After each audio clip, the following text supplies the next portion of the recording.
Hello and welcome to Preemie Chats, a place for parents and healthcare professionals to gather, share stories, and learn from each other.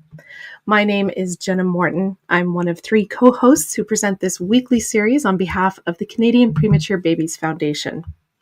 I'm a career broadcast journalist and mom to three NICU grads, including preemie twins who were born at 32 weeks and just turned 12 years old.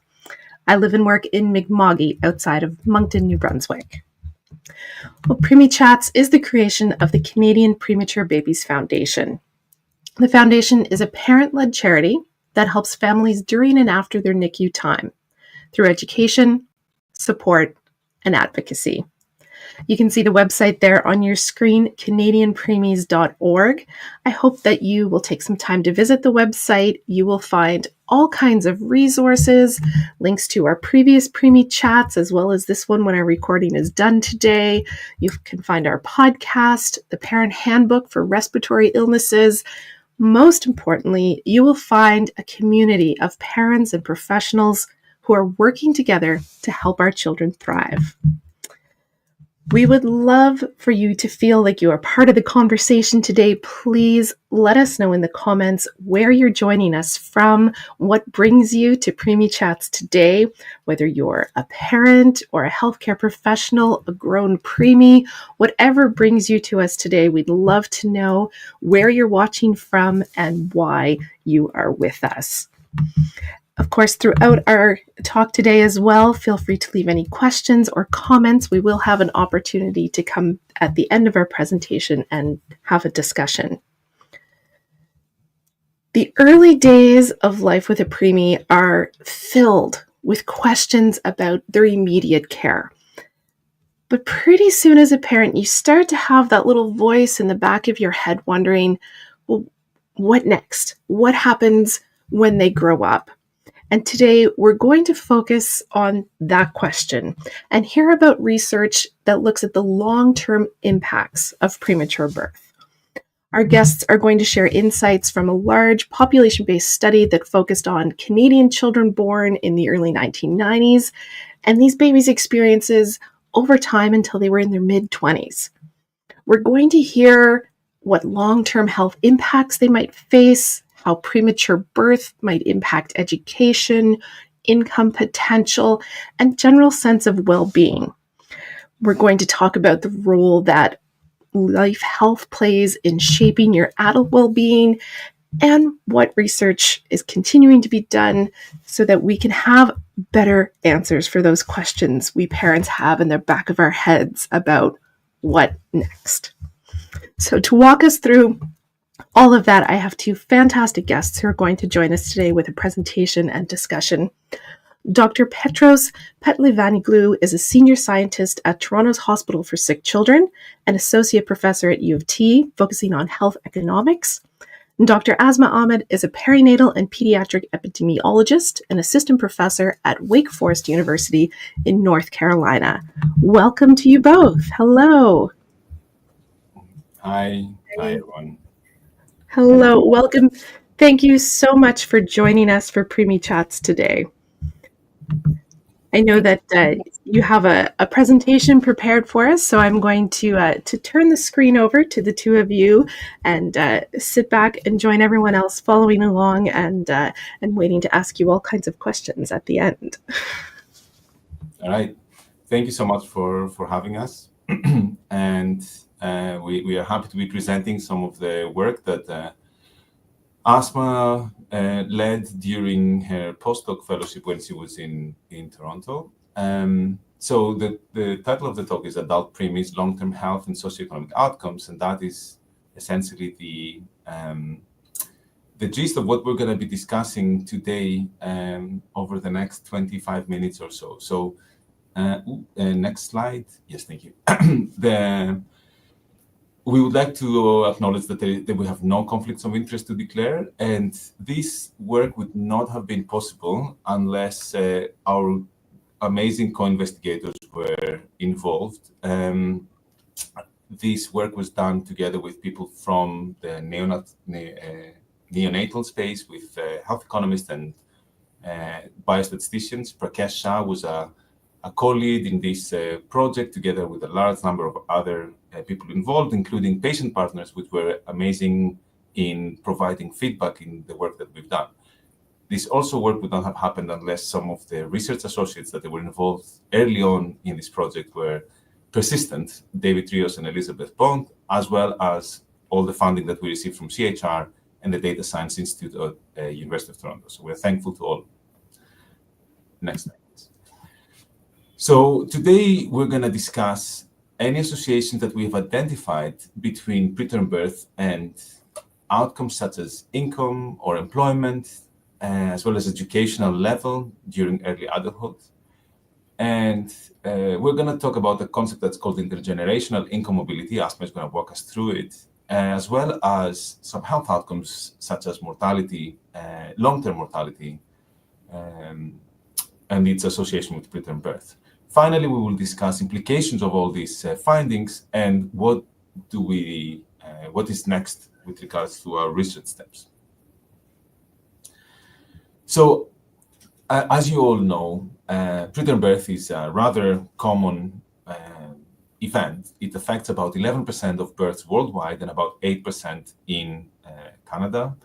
And these rates have been increasing over time for a number of reasons, including changes in reproductive assisted reproduction, the documentation of births that are happening extremely preterm, and a number of other reasons. The preterm birth is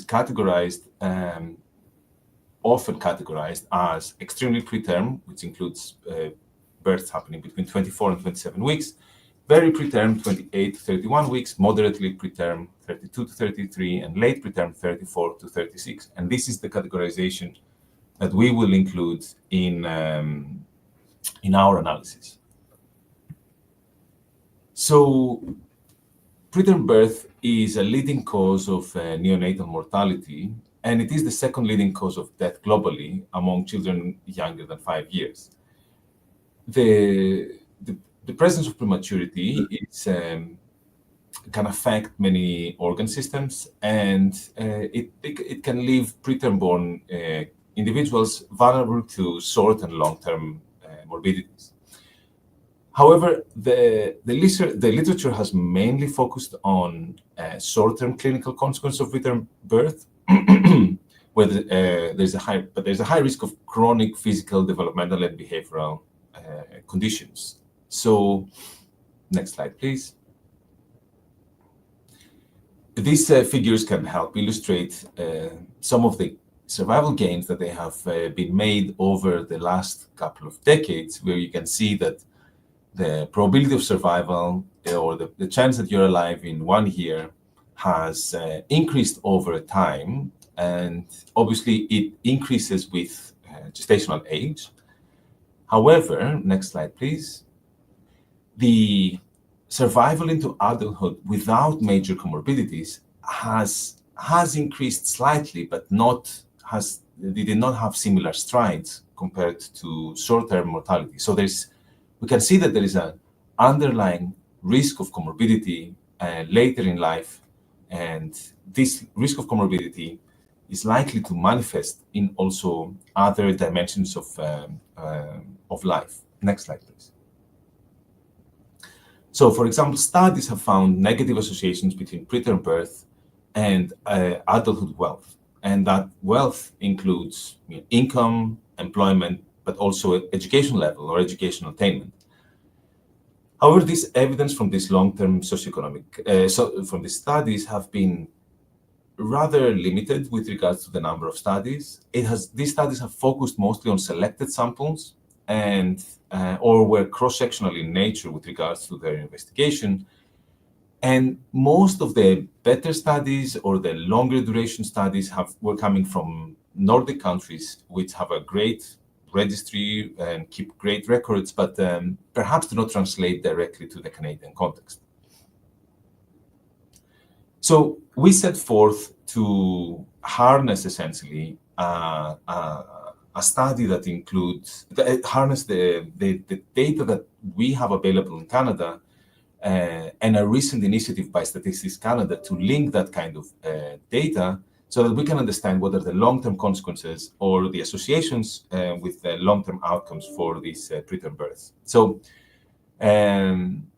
we've linked together, or together with Statistics Canada, we've linked clinical registries, tax and income data for a number of years, as we will show in a bit, data from the census, from a number of different censi, I guess, and vital statistics records on birth and death, together with information on post-secondary education, in order to follow individuals from birth all the way to late years of their early adulthood. So for some of the outcomes, we could follow individuals up until their 30s. Some outcomes, we could follow them up until 35 years of age. Next slide, please. So we identified the population that was born between 1983 and 1996, and we used a method called matching, which essentially allows us to create cohorts of individuals that they were born preterm and identical cohorts that they were with respect to some observed characteristics that they were born at term. And that allows us essentially to make comparisons that are rather free from other confounding factors or other factors that they might mask or skew the effect. So we have these otherwise identical with regards to the observed characteristics cohorts, and we follow them throughout their early adulthood so that we can understand what impacts this exposure to preterm birth can have on mortality, income, education, and social mobility. So with regards to income, we focused on employment income, which is the sum of paid employment and net self-employment, as well as employment insurance income, and overall income, which is, and overall employment, which is whether an individual reported any employment income or not. That's how we defined it in a given year. As well as educational outcomes that essentially focused in the education level that an individual would have at the ages between 22 to 27 years, the maximum education level, and we categorized it into non-university degree, university degree, and postgraduate. So I'm going to walk you through some of the results, and then Asma is going to walk us through the rest. So let's discuss the associations with mean annual income. Essentially, let's try to understand how the preterm birth exposure affected mean income. Here you can see the mean income difference between preterm birth and term birth, and it's categorized across different gestational ages. One thing you can see is that the effect is, there's a gradient on the effect by gestational age, which is somewhat expected. And you will notice on the left-hand side of the figure on the left-hand side that the difference on income might be around $2,000 a year for someone who's born 28 to 31 weeks gestational age, but this effect becomes much greater for the cohorts of children that they are born at 24 to 27 weeks. On the right-hand side, you will see that it is a different view of the same outcome, which is now looking at the proportionate effect on the income. So you can translate it somehow as someone who is born 28 to 31 weeks will have roughly an 85%, like a 15% reduction on their annual income over their early life, early adulthood. And similarly, according to gestational age, you would see a different proportion of the income. So about 30% of the income of a term-born kid for those that are born 24 to 27 weeks. Next slide, please. With regards to employment, you can see again that there's a gradient effect across gestational ages.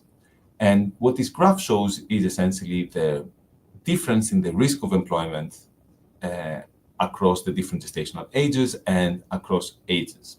So you can translate that as, a 28 to 31 week at 28 to 31 weeks gestational age, someone at age 23 will have 6%, approximately 6% reduction on the risk of employment.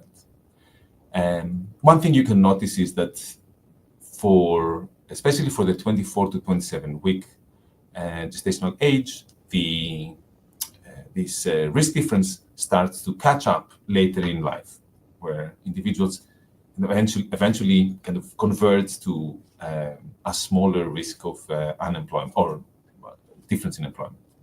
Next slide, please.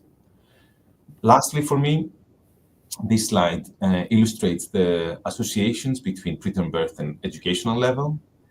And this busy slide, you can try to decipher by looking at the rows indicating the level of prematurity, and the red dots indicate the effect on non-university degree. So you can see that one being the line of indifference, there is a measurable effect, but a rather small one with regards to the risk of completing a non-university degree.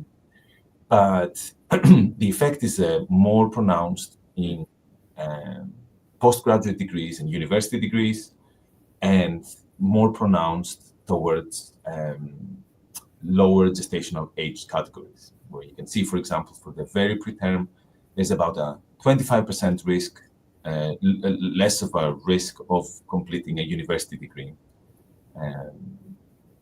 So again, a gradient effect, and the effect is larger on postgraduate, university and postgraduate studies. So I would like to pass it on to Asma now to walk us through the next part of the presentation. Thanks, Petros. So now I'm going to move into our results related to the association between preterm birth and intergenerational mobility.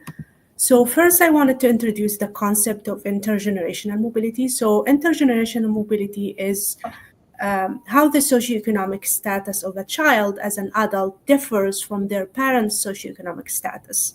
So the literature in many countries, including in Canada, have shown that the intergenerational mobility is decreasing over time, meaning that the income of children as an adult is more tied to the income of their parent. In other words, the children nowadays have less opportunities for upward movement within the economic ladder.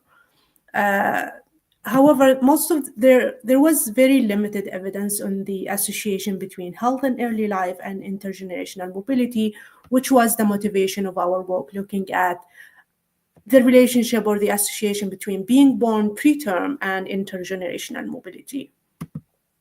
So the way we define intergenerational income mobility is that we compare the income rank of a child to the ranking of their parent within their generation. So we first started with the parents. We looked at their income when the child was born, and we compared this income to the income distribution of all other families within their generations. And then for the child, we did the same. So we compared the income of the child as an adult to the income distribution of all other adults within the same age per year. And then we took the difference between the rank of the parent and the rank of the child. So as an example, if the rank of the parent income was as the 50th percentile and the child was also at the 50th percentile, that means there was no income mobility. However, there could be upward mobility where the rank of the child income is at this, let's say, 70th percentile. That means there was an upward mobility. But there could also be a downward mobility. For example, if the child percentile was at 40th, that means they experienced downward mobility of minus 10 points. So this is how we conceptualized or defined intergenerational income mobility. So this figure here is showing the associations between preterm birth and intergenerational income mobility. So on the y-axis, we have the preterm and the then gestational age categories. And then on the y-axis, we have the mean difference in percentile rank change. So the comparison group here is the term-born. And those term-born, generally, their income rank was generally pretty similar to their parent rank. So anything below 0 here translates into the fact that preterm tends to be ranked lower than their parent compared to term-born individuals. So for the preterm as an overall category, there was a slight -1 point difference in the rank of the preterm children compared to their parent relative to the term-born individuals.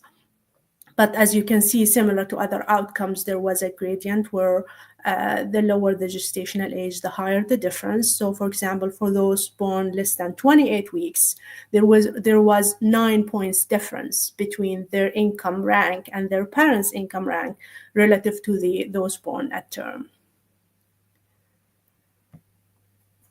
We also looked at some of the health outcomes, especially we focused on mortality after preterm birth. So the motivation of this work was that there was a growing evidence suggesting increased risk of chronic diseases in adults born preterm. So the literature, especially from Europe, is showing that preterm individuals as an adult are at increased risk of cardiovascular diseases such as hypertension and heart disease. They are at increased risk of respiratory diseases such as asthma.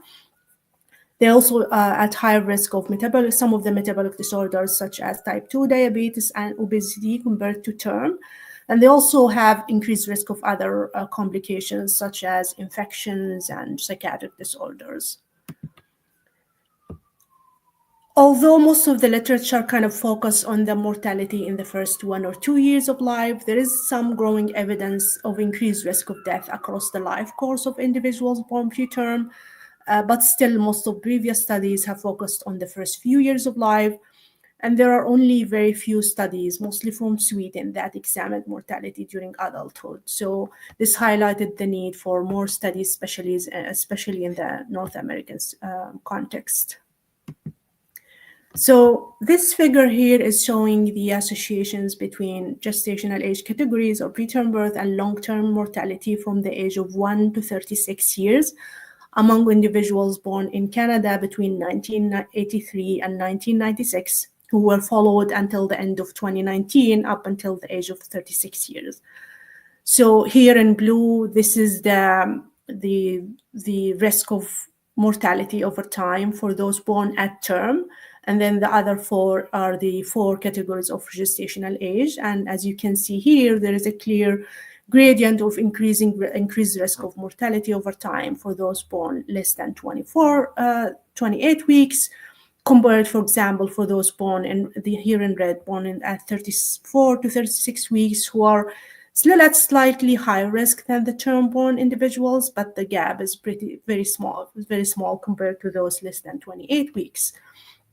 And the other thing that we can notice from this figure is that the most significant difference in mortality was really in the first one or 2 years of life, but the difference was still consistent seen over time until the end of follow-up at age 36 years. We also looked at mortality related to specific causes, and we generally saw increased risk of mortality related to respiratory disorder, cardiovascular diseases, and other causes. I wanted to highlight here kind of the difference between the relative and absolute scale. So for example, a hazard ratio, this is the hazard ratio for the association between preterm birth and the risk of respiratory system disorders mortality from the age of 1 year to 36 years. And this is showing essentially that those born preterm are 3 times more likely to die due to respiratory disorders compared to term-born individuals. However, when we look at the absolute numbers of deaths, the number of people dying due to these conditions is relatively small in both groups, the term and the preterm. So among the term-born individuals, there were approximately 2 deaths per 10,000 individuals due to respiratory disorders. And the number for the preterm group was about 7 deaths per 10,000 individuals within the preterm group. So that indicates kind of like the differences can look smaller when looking at the absolute scale. So, in summary, our findings showed that the adverse effects of preterm birth are not confined to the neonatal period, but they persist into adulthood. We also showed that the economic and educational consequences of preterm birth can last up until the late 20s. Our results also showed increased risk of mortality from early life until mid 30s. And generally, these results showed that risks were higher among those as the gestational age decreases, showing higher vulnerabilities for those, especially for those born less than 28 weeks. So what are the implications of these results? Where should we go from there? I think we should take these results as a call for action rather than discouragement, emphasizing the need for providing the needed support for each individuals. So, for example, results related to socioeconomic outcomes. These results highlight the need for future research that look at the underlying mechanisms explaining these associations. So, for example, our neurodevelopmental complications are the main reason for these differences in income or education. There's also a need for more studies that have longer follow-up time that follow these preterm individuals up until their mid-adulthood and beyond to see if these associations persist. Our results also suggest the potential benefit of early developmental and educational interventions that could help mitigate some of the adverse outcomes of preterm birth. Also social programs that provide families with financial support or other supports can help them mitigate some of the economic stress they face and can help them invest in skills, education, and other opportunities for their children. These results could also emphasize the need for policies that can enhance upward mobility. So, for example, opportunities for skill building opportunities and vocational training could help young adults born preterm mitigate some of these adversities they face as young adults. In terms of results related to increased risk of mortality, these results highlight the need for future research that can explain the underlying mechanisms of reasons of why there is an increased risk of mortality. So, for example, most of the research focusing on chronic diseases among adult born preterm are conducted in Europe, and we know that there are major differences in lifestyle factors, the obesity rates, and other factors between Europe and North America. So this emphasized the need for more studies here within North America. These results could also indicate the benefit of regular follow-up and screening for health conditions to identify them early to help mitigate some of their severe complications. And they could also emphasize the need for lifestyle modifications such as balanced diet and exercise for individuals born preterm, which could help mitigate some of the risk of chronic conditions and mortality. So this is what we have today. Thank you so much, everyone, for attending and listening, and we're happy to discuss any questions you may have. Thank you both. There's so much information in there, and I think what I just want to highlight first for everyone who's joining us and watching is, the words that you said there, Asma, but we need to take this as a call to action. That there's a lot of data there, and a lot of it, if you don't stop and think about it from a scientific point of view, might seem intimidating for a parent, but there's a lot of hope in what you've both just presented to us, and a lot of room where we can improve things. So thank you for that. I'm wondering if you could talk, just before we go to some of the comments and the questions that we've had, a little bit about what that next step, kind of looks like from a research point of view of, what work is being done to find out more about adult preemies later in life. You kind of touched on it a little bit, and what can we take from this information that you have now and make that action happen?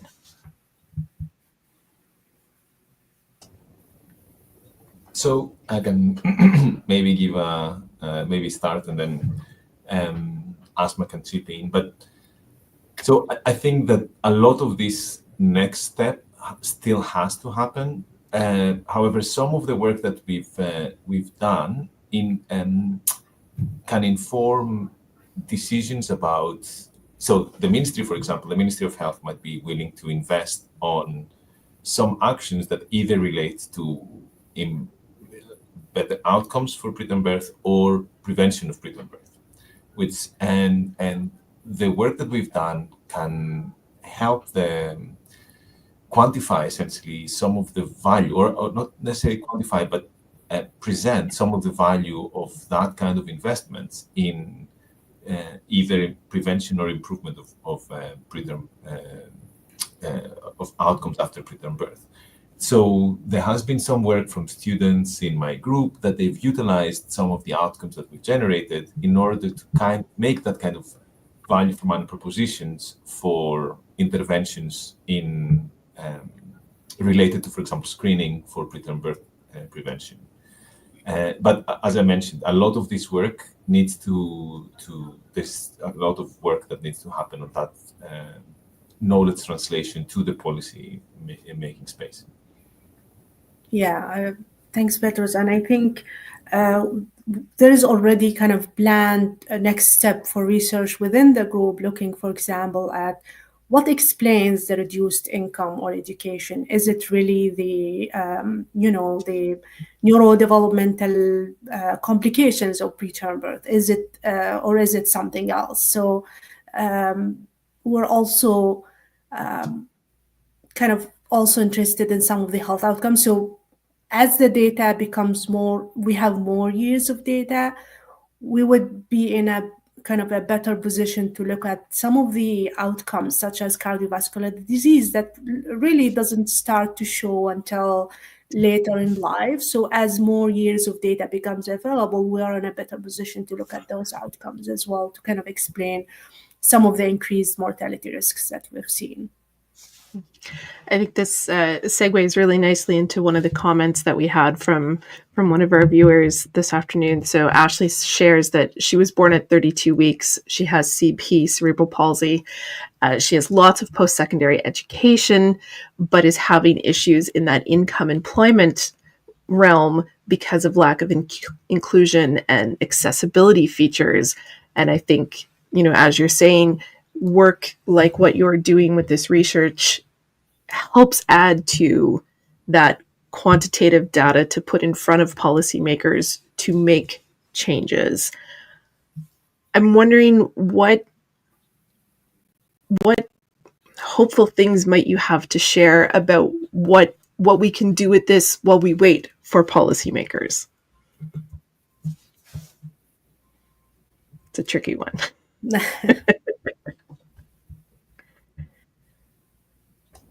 I think meetings like this is really a good starting point, and kind of, we've tried to kind of make these results into more accessible kind of format. So we had media releases, we've shared some of these. So some of these results have really caught attention of the media from, I saw several languages and several countries. So I think some of that knowledge translation within the wider community could help kind of send the message.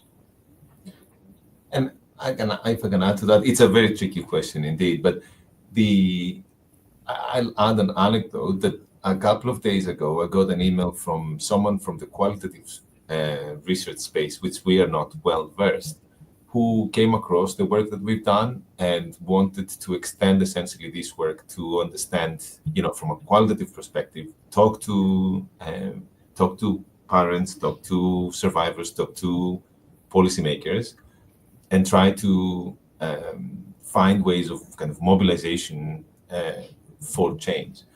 And so that is kind of the fact that we've created this evidence spiraled into someone else taking action in linking that evidence to the policymaking space and adding in the voice of like people born preterm or their caregiver, their parents. So that is another kind of hopeful message that this is a spark to further action by us or others.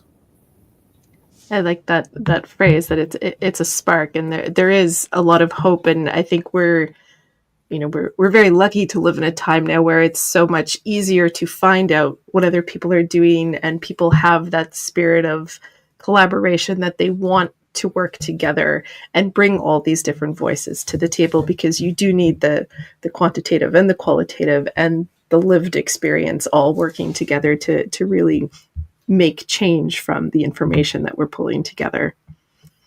I'm going to share one other comment here that we've had from Ashley, who's joined us and shared some of her story before on Preemie Chats. She's 41 years old. She was born at 24 weeks. And, as she's getting older, there's other health factors that are coming into play.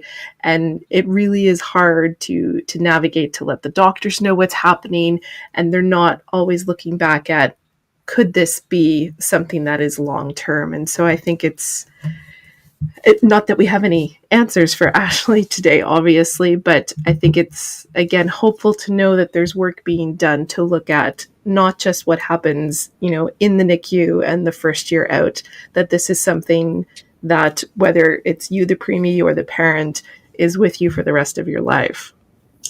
And I think this is a great point in that comment. It relates to what Asma mentioned as further steps of action, where, for example, a screening program, or even the ability, the education of general GPs or family doctors on asking the question, like, were you born preterm, and understanding the potential links between preterm birth, prematurity, and these outcomes would leave patients less confused about, first of all, less confused about the why, perhaps, but also, being in a place that they can be proactive with regard to their health.